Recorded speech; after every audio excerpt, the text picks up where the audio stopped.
रामायण की दिव्य कथा, भरत का विलाप और चित्रकूट में मिलन। भरत की अयोध्या वापसी और गहरी पीड़ा। भरत अपने ननिहाल से लौटे तो अयोध्या कुछ अलग सी लग रही थी, मौन, उदास और शोक में डूबी हुई। महल में प्रवेश करते ही उन्हें ज्ञात हुआ, पिता महाराज दशरथ अब इस दुनिया में नहीं रहे और राम, सीता और लक्ष्मण वनवास को चले गए।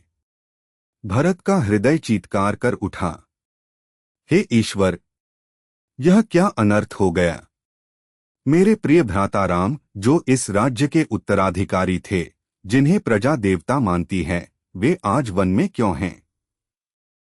जब उन्हें यह ज्ञात हुआ कि यह सब माता कैकेयी के वरदानों के कारण हुआ, तब भरत का क्रोध फूट पड़ा। माता, आपने राम को वनवास दिला दिया। यह राज्य मुझे श्राप की भांति प्रतीत हो रहा है। मैं इसे नहीं लूंगा। मैं राम को वापस लाऊंगा। भरत की यात्रा चित्रकूट की ओर। भरत ने सभी मंत्रियों, गुरुओं और नगरवासियों के साथ चित्रकूट की यात्रा शुरू की। हाथों में रथ नहीं, हृदय में पश्चाताप और भक्ति थी। उन्होंने संकल्प लिया, जब तक राम को अयोध्या वापस नहीं लाऊंगा, न आराम करूंगा, न राज्य संभालूंगा।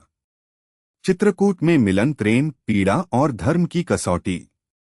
जब भरत चित्रकूट पहुंचे, राम, लक्ष्मण और सीता ने उन्हें आते देखा।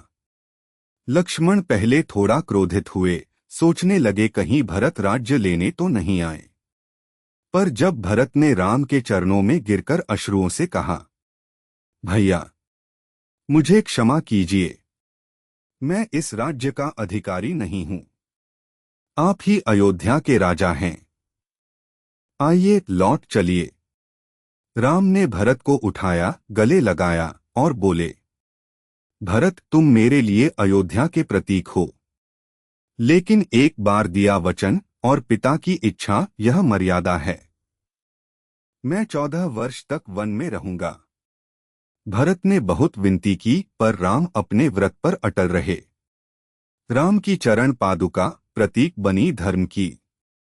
अंततः भरत ने राम के चरणों की पादुकाएं लीं और बोला, भैया, जब तक आप लौटेंगे नहीं, मैं इन पादुकाओं को सिंहासन पर रखूंगा। राज्य की सेवा करूंगा, लेकिन खुद को केवल सेवक ही मानूंगा। भरत की वापसी और नंदीग्राम वास। भरत लौटे, लेकिन अयोध्या नहीं गए। वह नंदीग्राम में रहे, विलास और वैभव से दूर, एक तपस्वी की तरह, राम की प्रतीक्षा में। अगले भाग में पंचवटी का प्रवास और राक्षसों का आगमन।